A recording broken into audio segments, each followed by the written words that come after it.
সেই সময় কিন্তু ফটোগ্রাফিটা অত উন্নত ছিল না। আপনার আমার মনে আছে আমাদের বড় দুই ভাই, শুধু উনি নয়, ওনার বড় যিনি আছেন, বক্স ক্যামেরা কিনেছেন একটা বাক্সের মতো। সেই বক্স ক্যামেরা দিয়ে মানে হেন কোনো ফটোগ্রাফ মনে হচ্ছে যে খুব বিশ্বখ্যাত ফটোগ্রাফাররা যেরকম ভঙ্গি করে সেরকমই ফটোগ্রাফি করছেন, মানে খুব আর্ট ফটোগ্রাফি এটা সেটা।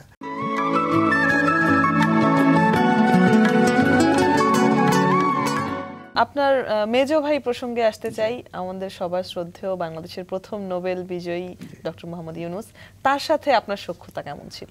খুবই, কারণ উনি বলতে গেলে কাণ্ডারি ছিলেন, মানে আমাদের নেতা ছিলেন অনেক ক্ষেত্রেই। কারণ ওনার একটা ইয়ে ছিল যে খুব ছোটবেলা থেকে একটা লিডারশিপ কোয়ালিটি ছিল।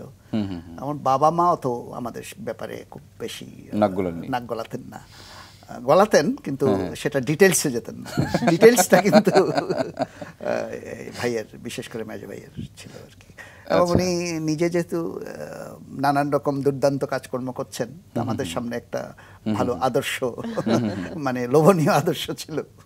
আচ্ছা, তো যে নেতৃত্ব দিতেন বা বিভিন্ন ধরনের দুর্ধর্ষ কাজ করছেন বা আদর্শ হিসেবে সামনে আছেন, তো আমরা কি একটা দুটো উদাহরণ শুনতে পারি যে কি ধরনের? মানে যত যে ধরেন স্ট্যাম্পের কাজ, এটা কিন্তু তারপর সেই সময় কিন্তু ফটোগ্রাফিটা অত উন্নত ছিল না। আপনার আমার মনে আছে আমাদের বড় দুই ভাই, শুধু উনি নয়, ওনার বড় যিনি আছেন, বক্স ক্যামেরা কিনেছেন একটা বাক্সের মতো।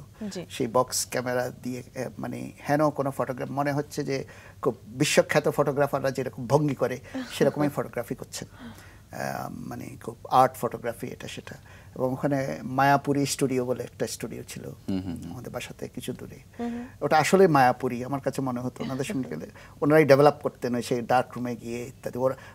ওটার মালিকের সঙ্গে ওদের বেশ সখ্যতা হয়ে গেছে। ওরা বেশ বাচ্চা তখন, ওদের বয়স হয়তো 10-12 বছর এরকম, আমরা আরও ছোট, আমি আরও ছোট।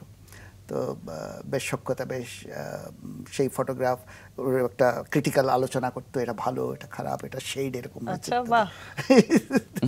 তো কাজেই এইসব জিনিস। তারপর আরেকটা হচ্ছে যে আঁকাবুকি করা, একদম ইজেলেনে ইয়ে করে, এগুলো কোনোটাই কিন্তু আমার বাবা পছন্দ করতেন না। কাজেই অনেকটা লুকিয়ে, তার থেকে আড়ালে এগুলো করতে হতো। তো সে কাজে আমাদেরও সহায়তা লাগতো আড়াল করার ব্যাপারে। বাবা পছন্দ করতেন না, মায়ের কাছে কি প্রশ্রয় পেতেন? মা অত বেশি মানে পছন্দ অপছন্দের দিকে ছিল না, মানে প্রশ্রয় করতেন না, নিউট্রাল। কিন্তু বাবা অনেক কিছুটা, যেমন আঁকা, মানুষের প্রতিকৃতি আঁকা, ধর্মীয় কারণে উনি পছন্দ করতেন না, এসব ব্যাপার ছিল। তো আর তাছাড়া উনি মনে করতেন যে অন্য যা কিছুই করি ওটা হয়তো এই ধরনের জিনিস লেখাপড়ার থেকে আমরা সময় ফাঁকি দিচ্ছি, বা সে কারণে উনি আবার লেখাপড়ার প্রতি খুব একটা আগ্রহ ছিল যে আমরা যেন, কারণ এলাকাটা লেখাপড়ার জন্য খুব প্রশস্ত এলাকা ছিল না। আচ্ছা, কারণ ব্যবসায়ীদের ছেলেমেলে এমনি মানে নিজেরাই অল্প লেখাপড়া করে ব্যবসায় নেমে পড়তো, ওটাই ছিল ঐতিহ্য। কাজেই ওই ঐতিহ্যের মধ্যে একটা কন্টিনিউইটি থাকার জন্য একটু নজর রাখার খুবই আকর্ষণীয় ঐতিহ্য, মানে বুঝতে পারছি যে মানে আবার বেশি লেখাপড়ার দিকে চলে গেলে তো মানে ব্যবসায়ী পিতা ভয় পেয়ে যেতেন যে ছেলে কি লেখাপড়ার দিকে চলে গেল নাকি ব্যবসার দিকে মন নেই। সেটা অবশ্য আমাদের ক্ষেত্রে ছিল না, আপনাদের ক্ষেত্রে সবসময় চাইতেন যে আমরা পড়াশোনাতেই থাকি। না, সেটাই আমরা দেখতে পেয়েছি যে আপনাদের পরিবারের প্রত্যেকেই স্ব স্ব ক্ষেত্রে প্রতিষ্ঠিত এবং কি বলে অনেক অবদান রেখেছেন বিভিন্ন ক্ষেত্রে।